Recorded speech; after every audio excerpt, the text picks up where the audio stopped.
One.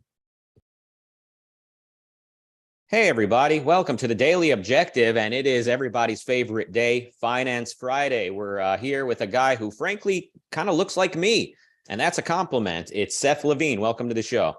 Hey, how's it going? Always a pleasure to be here. Yeah.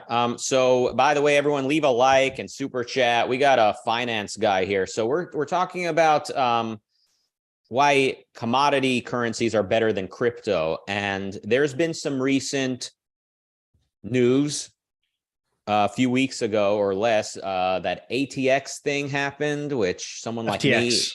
me, FTX, yeah, that's it. So maybe we can get into a little bit of that. Maybe that kind of makes people suspicious of finance in general. Maybe I'm guessing you have a view. It's kind of like maybe like when a socialist economy fails, people say, "Oh, see, too much capitalism." I'm gonna guess the parallel is there. So I guess we could start with like what's a proper currency? Backed up by gold or some equivalent commodity. Yeah, sure. So that's a great question, and one that I think is pretty charged.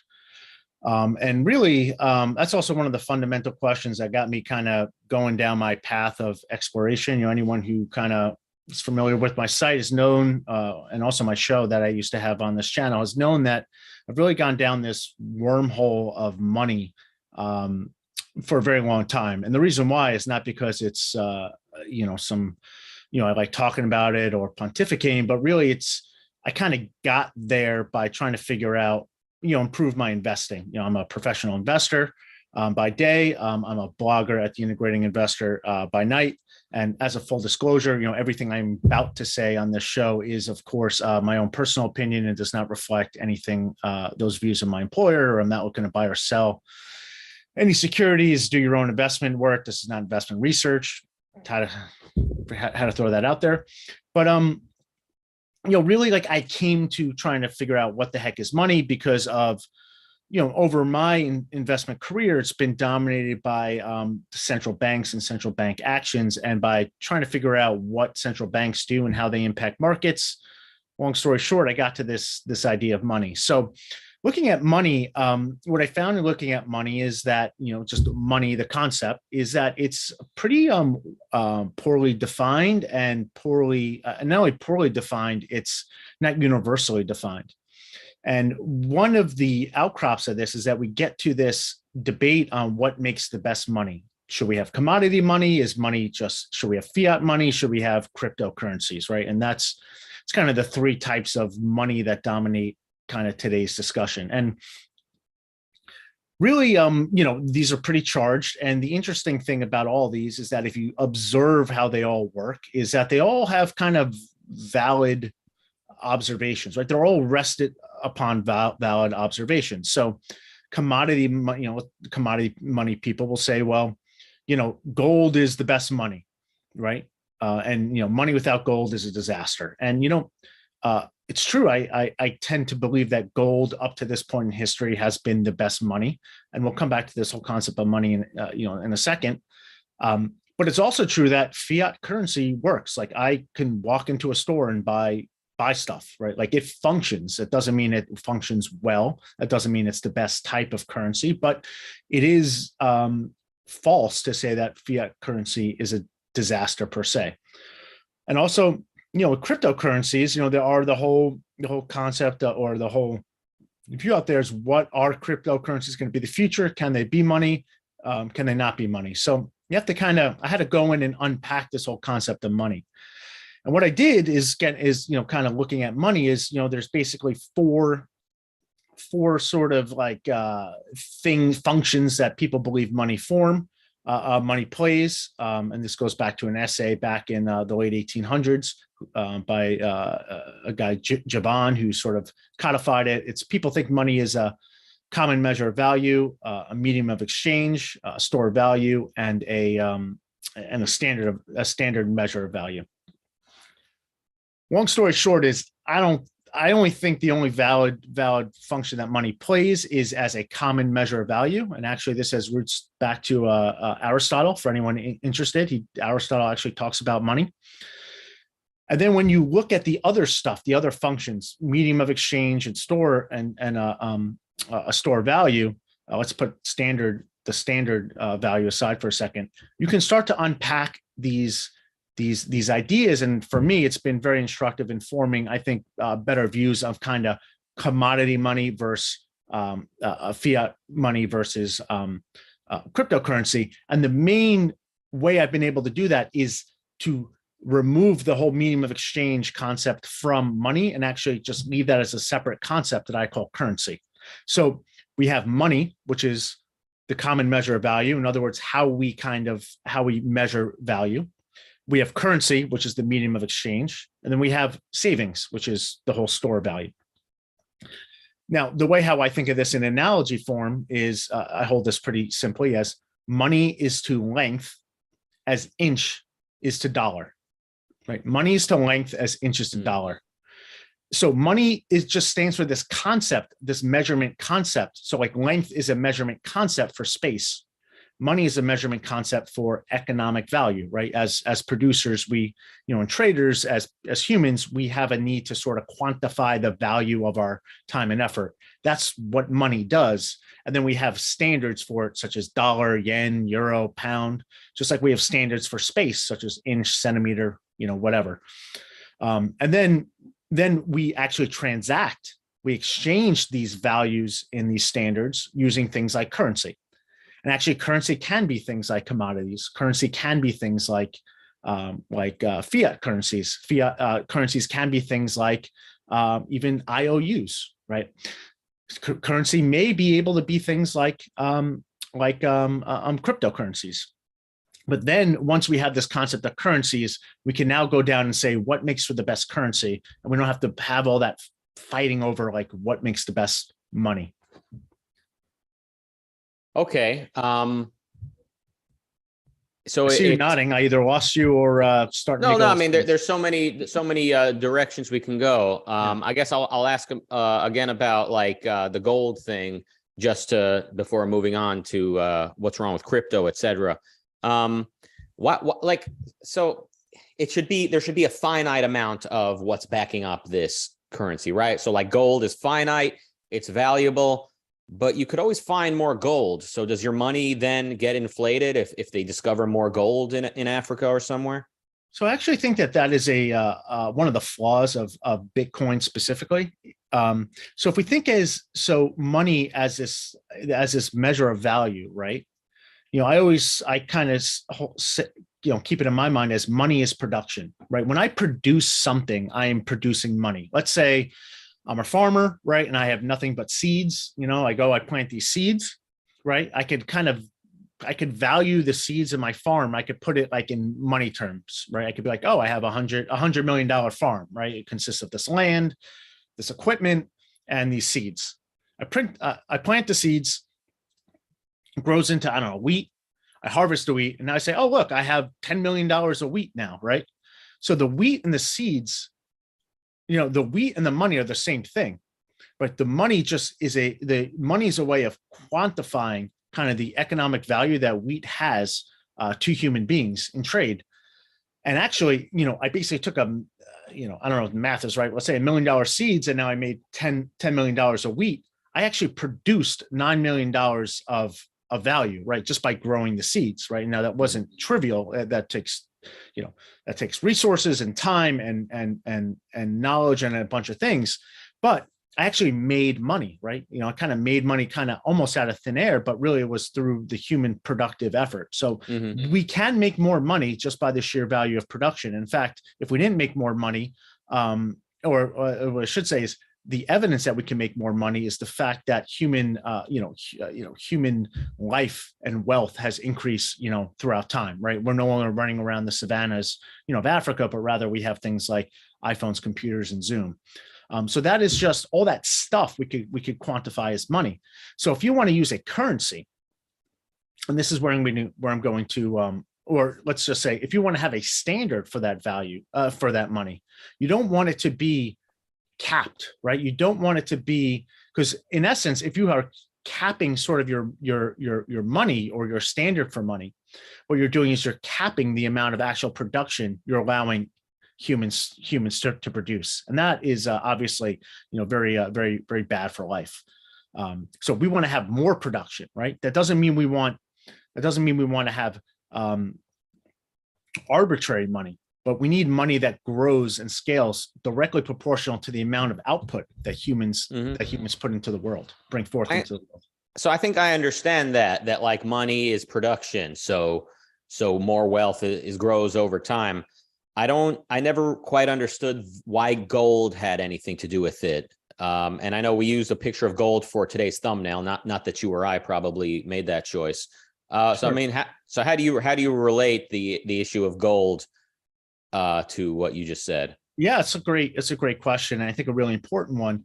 So gold, the way how I see it, right? So now we have this. Think of it as let's go back to money is to length as dollars is to inch, right?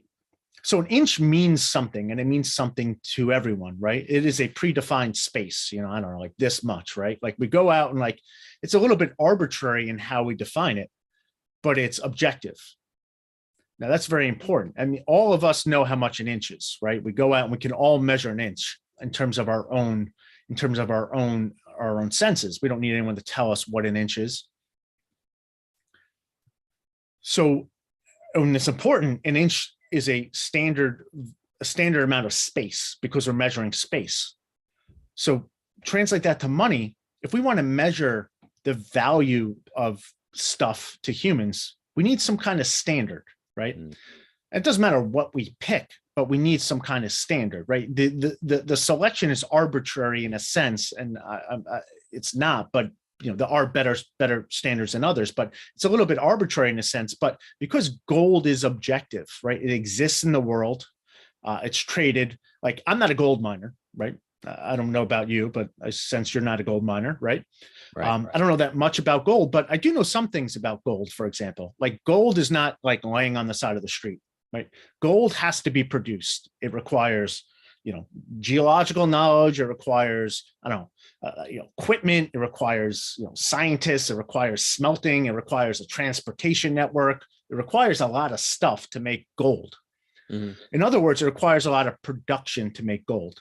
So if we so that's objective, right? Like gold has a price, or gold is a thing. Like we could weigh a mass of gold, and that gold, it doesn't matter what we call the unit, but we know that unit of gold actually represents human effort, actually represents production. In other words, it's an objective standard. It's something that we could all see and view. Again, not being a gold miner, but I'm pretty damn sure, like pretty certain that clump of gold actually represents human effort. So now we could use this representation of human effort as a yardstick to measure other representations of human effort in the world.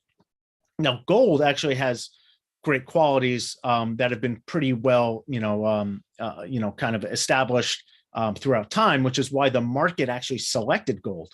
I mean, there were all tons of commodities throughout human history. There were shells and silver and tea and tobacco and cacao nuts and cloth and all this stuff. The market kind of came to gold for a variety of reasons, being that most of the stock is kind of exists, it doesn't spoil, it whatever, right? It's malleable.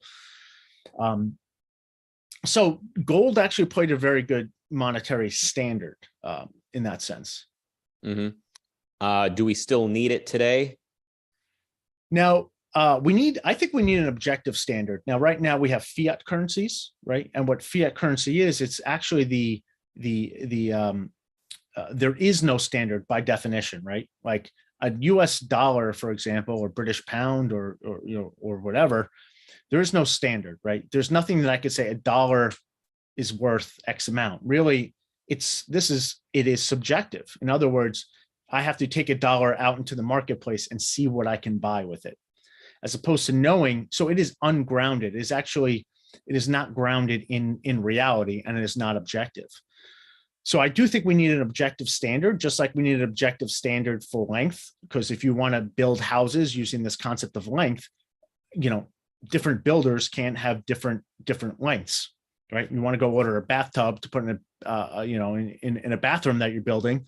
want to order one that's, I don't know, 6 feet long. Well, if my 6 feet and your 6 feet means something different, you're not going to be able to actually efficiently create a house. And I think that's what happens in this world of fiat currencies, is that we don't have a standard. Now, gold was the market actually selected gold over thousands of years. Does it have to be gold? I don't think it has to be gold, but I do think it has to be something objective, and gold would be a good place to sort of dial the clock back to, and then sort of kind of move on from there. Mm-hmm. So when it comes to all the different philosophers you can read, you're probably going to disagree with most of them, but like studying the various complex systems they've come up with can help you understand your own philosophy if you're an objectivist. So there is value to studying various philosophies of the ages. It kind of like helps you through like its relationship to objectivism. You can sort of kind of see what they did, and you understand philosophy better. So like when it comes to studying various monetary theories, quote unquote, even I can tell you most of them seem like trash to me. And when it comes to studying all the different economic catastrophes and things like that, the value of, I think, looking at it is like it helps me understand like that these are not capitalism, these are not free markets, and these are not real like good objective monetary theories. Like it sort of sharpens my understanding, albeit limited, of a good monetary and economic theory and review. 100%. And what's interesting about philosophy is that if you compare it, what's interesting about economics is you compare it to other sciences, there's no disagreement in other sciences like there is to the degree that there is in economics. For example, like you don't see. So I would argue money is a fundamental concept for economics. We could argue that to a physicist, water, right, is a let's say, like there's, or I don't know what it would be, a biologist, water is like a very fundamental concept, right? Like what is money? What is water, right? You don't see like scientists debating what's water. Oh, well, water, I think this thing is water. No, water is this thing, right? No, it's this. No, water is a liquid. Water is like an atom comprised of two hydrogen and one oxygen, atom. It can be in 3 phases, and whatever. I don't need to explain to you guys what water is, but like when it comes to money in economics, kind of an analogous term, like, no, they're like different economists have different views. I mean, this even, you could go to the Austrian school, is different than like the New Keynesian school, which is different than, whatever, like the monetarist school. And, and even Rand herself kind of opined on money. And I actually disagree with how how Rand characterizes money, but that's a separate issue. So the idea of like looking at these different views and, kind of going back to the objectivist ethics, because I can speak like that here, of finding the similarities and differences in order to integrate in order to integrate concepts has been very helpful kind of for me. And this is what brought me, just to bring it all back, to this idea of separating the concept of common measure of value from medium of exchange and store of value. By looking at all these other sort of views of money, I kept the similarities and used the differences to sort of break that concept apart. And that could actually lead us back to kind of currencies, this whole concept of currency, which is kind of in the teaser for today's show. Now, currencies can be actually comprised of very different things, right? Like there used to be like metal coins that were used as currency, right? People are, and myself too, very sympathetic to like the free banking period in I guess kind of Western Europe, and also a little bit here in the U.S. where we didn't have a central bank. We had currencies that were represented by gold, for example, in banks. We could sort of look at it and say, why did those work a certain way? Like why were, like it's clear just taking a step back, maybe it's clear that like from a currency perspective, we don't need commodity currency, right? Like I have paper currency now, and I can go to the store and I could buy all sorts of stuff, right? We haven't had commodity linked currency in the modern age for, over 50 years. It still works. Society has not collapsed. That doesn't mean in a couple hundred years it won't, or, whatever, but it's working right now.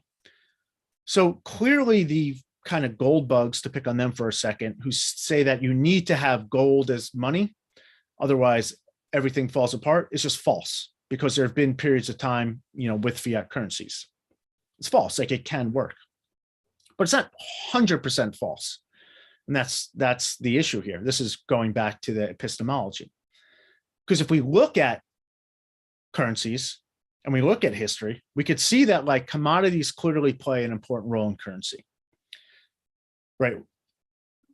Whenever we've had fiat currencies, I think there's been something like 150 fiat currencies, they all fail. So they do all fail. So it's true that fiat currencies can work, but also it's true that commodities play an important role in currencies. It's like, well, what is that, right? Why is that the case? Because even when you look at commodity currencies, and there's a great kind of piece by this guy, Alfred Mitchell Innes, who is the founder of what's called the credit theory of money back in, I think, 1913, ironically enough. He studies all these gold coins from like Greece, ancient Greece, and the medieval France. He looks at him and says, look, okay, like you have all these like Greek coins, right, that are worth, I don't know, 1 unit, right? But they're not all, they're precious metal, but they're not all the same precious metal, right? Some are gold, some are silver, some are some mixture. They're in different purities, like. So, but it didn't matter if one was silver and one was gold, they still traded at the the 1 unit mark. So that's interesting, because clearly clearly people weren't trading these coins for the monetary value, right? Because otherwise a gold coin would trade more than a silver coin. They acted as tokens. So there are all these things of like, okay, like commodity currency wasn't standard. So I'm not sure that the commodity value in there was really the thing upon which people traded coins on. But you take that away, and then you sort of can have like fiat currency collapses. So this brought me to this idea of coming up with, I'm sure there's a better word for it. I come up with this term called acceptance risk. And by looking at calling currencies currency and not money really helped me. And this is why it helped me. When we trade, right, we're basically just trading, we trade our things for currency, right? I buy one of your records for money. Now you have money. You're like, great. Like, this is, let's just say cash. Like, you are expecting to have a certain amount of value in that fiat currency. Now, what happens with that? Like, you don't want the money. You want to take that money and go out and buy other stuff, like the cool art stuff you have behind you, right? Like, you want other things. Money is really just this placeholder for currency is really just this placeholder for other things that you want to buy and sell later. So it's like the store of value in a sense that's transmittable.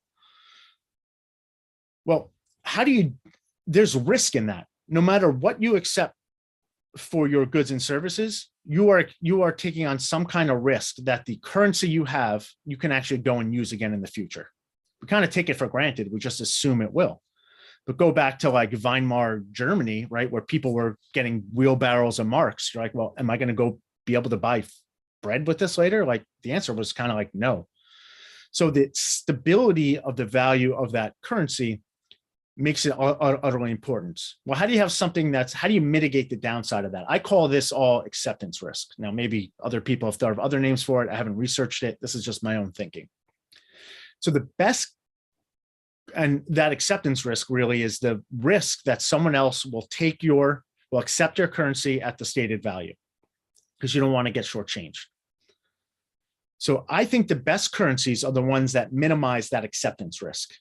And that is the crux behind why I think commodities make good currency and crypto, fiat and crypto make bad currency. And we could dive into that further. And really the reason why is, well, at the end of the day, let's say you get some gold coins for me for, I don't know, let's call it $20. And like, what worst case scenario, you could always extract the gold, the precious metal from that and be left with something, right?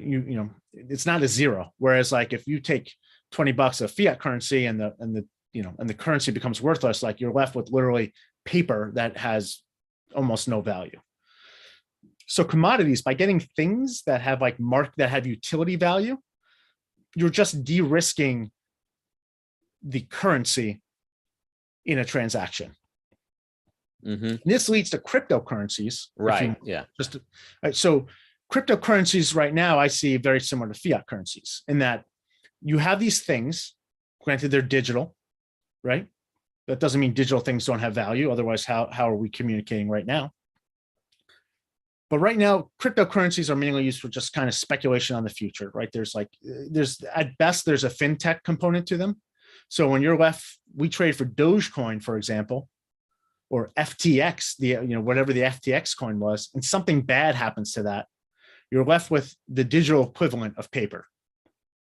Now, let's say, I don't know, Ethereum, I'm going to just pick on this. This is not a recommendation by any sense or prediction. Let's say Ethereum takes off and like it's used in commerce. Like, let's say you need Ethereum to do all this, I don't know, legal work or all this, you're actually transmitting money, or it has some commercial value.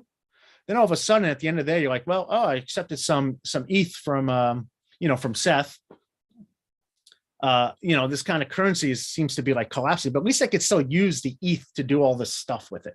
So we're not left shortchanged, but we're far away from that scenario yet. So it's kind of hopeful. Like these are kind of digital assets, but they don't have any utility yet. So if cryptocurrencies could gain utility value, commercial value in the real world, again, an objective use, then that's their best chance for being used as currency.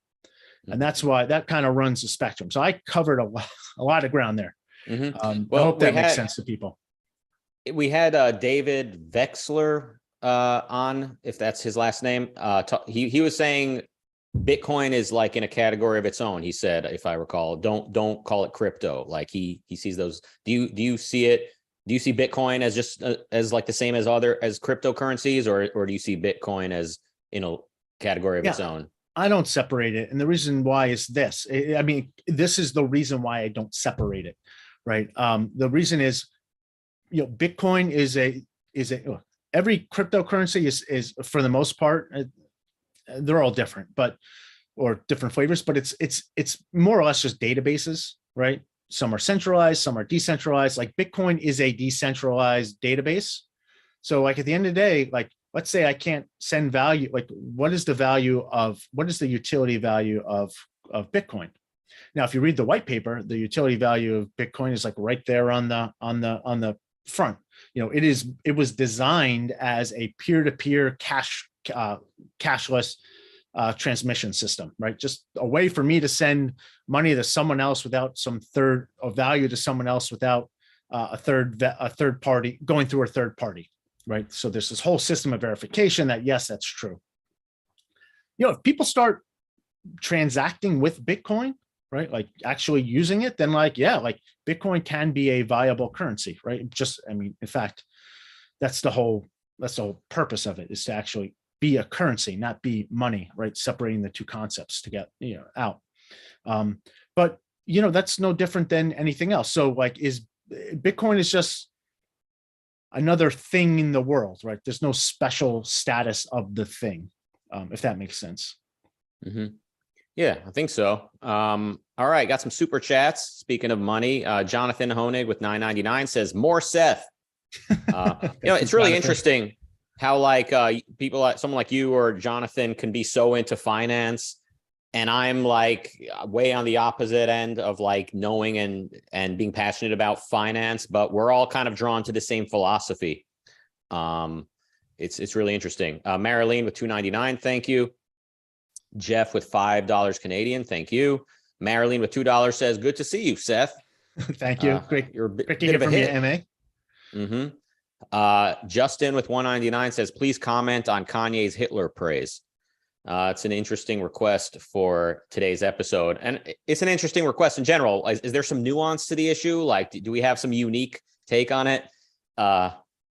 It's, yeah, I have nothing to say on that. Yeah. I was predicting, I was basically saying on this show months ago, whenever Kanye started talking about Jews, I said, it's a matter of time probably before he just straight up denies the Holocaust or just straight up just says things nice about Nazis and Hitler. Like, that's the rabbit hole he's gone down. And really years ago, I was kind of predicting this in my own mind, like when Kanye started talking about Candace Owens, and now Candace Owens is not Hitler, but when he's watching Candace Owens and Jordan Peterson, who is also not Hitler, that's kind of the rabbit hole he's going down. And a lot of people who are ill-equipped philosophically, they're ill-equipped intellectually, and then the alt-right people, the Nazi apologists appear. They don't really have, they make arguments. These are articulate people, and someone like Kanye isn't necessarily going to have the capacity to know what's wrong with this. And they think, oh, this is edgy, this is rebellious. And so it's going to have some interesting implications in terms of. Yeah, no, I think there's an analogy here to like the economics and that we're talking about here is like, I'm going to phrase this poorly, so please don't take this right, but all good conspiracy theories rest upon some half truth, right? Just like economics, all these kind of views of money rest upon some kind of half truth. Like, think about what I said about fiat currencies and commodity currencies. Like, they all have some truth to them, which is what sucks people in. And then if you think about kind of the way that, the objectivist epistemology of the hierarchy of knowledge, like you can accept sort of one, if it's almost like a package deal in a sense where like you're basing all your other abstractions off of this truth, but like your first abstraction is completely wrong. And then you've literally gone down this rabbit hole of kind of building false abstractions on false abstractions, even though you can bring it back to like some sort of like kernel of truth, but it's really that you've gone wrong, like an abstraction kind of along the way there. I think, I'm not a spokesperson for the objectivist epistemology. That's just my interpretation of it in a sense. Mm-hmm. Yeah. So, but generally I was obviously very disapproving of what took place yesterday with Kanye on the Alex Jones show, but many people were shocked. Like, they never saw this coming. I'm like, what part of him going around with Nick Fuentes was unclear to people? Like, that this should surprise people now that they can't believe what, like, it's the top trending 10 spots, like 9 of them were related to Kanye's remarks. I'm like, I just assumed this was happening already. And the fact that he finally just said these things out loud, it should not surprise anyone. But I think there's cause for optimism in terms of the general culture. The freaks are always going to have a megaphone on the internet, or I think they'll always have a megaphone, but normal everyday people want nothing to do with any of these mishigasim. And the recent midterm elections show us that they're not into the woke stuff, and they're not into the populism either, it seems. And if the conservatives, if the anti-leftists had a good philosophy, they could have addressed the wokeness and addressed the left, and then taken us to the moon and beyond. But like, because they're so incoherent and petty, they've allowed the worst elements available to basically eat them from within. And now you need to choose: do I hate wokeness, or do I hate populists more? Marilyn with $5 says hype. Thank you for that. All right, but yeah, we're here to talk finance. But as Seth articulated, you can connect anything to anything. That's what integrating is all about. All right, those are all the super chats. Is there anything you think we didn't get to that we should have, or? No, I think that's it. I've written for anyone who doesn't know, certainly some of you do. I have a blog up here. I write all these crazy ideas. I have an article. I think you guys linked to it in the show notes there, where you can sort of read through those ideas more. I've been kind of on this traveling down this for a while. So I find it fascinating. It's helped me. This is not just pontification for me. This actually helps me in the real world, even like evaluate things like, should I buy crypto or not? again, like I have some articles on my site. Again, it's not investment advice. This is just how I am thinking about these things. So if you start separating these concepts of money from currency, we kind of illustrated some of that today, why I, kind of how I look at cryptocurrency, just by better thinking about money, right? This is when that's how I arrived on these views. So these aren't just pontifications, the what is it, the theoretical is the practical. You remember, or do you recall this commercial with Jimmy Fallon, maybe 10 years ago, whenever it was, where he's got like a room full of kids sitting around him and he's telling them about this bank or this credit card where like you get rewards, and the little girl, she's like 2, she goes, no, like she doesn't want it. And he goes, but you get more money. And she goes, no. And I was just thinking about that now, because like irrational people are kind of like that when it comes to capitalism. Like you tell them, no, it works. It's based in reality. It raises your standard of living. It's morally, objectively like fair and right. But like when people don't have a rational philosophy, all the facts in the world are not going to sway them. They need to first be interested in facts. They need to be interested in finding the objective, selfish way to living a good life. So, that's kind of like my sort of view of capitalism and of finance. Before Ayn Rand, you could have told me all day, yeah, capitalism it works, it's better, it raises your standard of living. And I'd be like, so what? Right. And the rich are guilty, right? Like the businessmen are doing something wrong. Like the fact that it works for them does not, and of course there's envy in there. There's resentment and nihilism. Of course, ultimately these things are all related.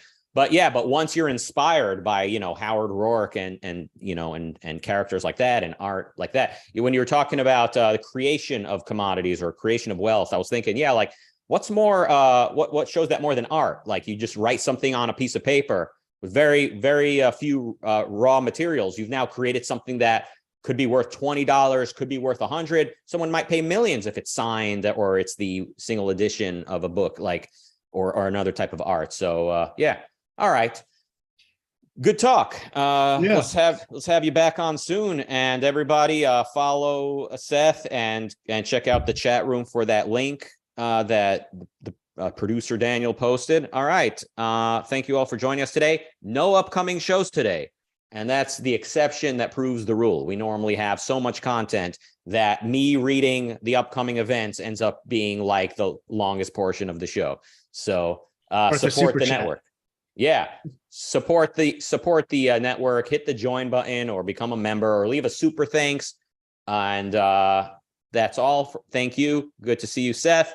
We'll be back next week for the Daily Objective, and goodbye.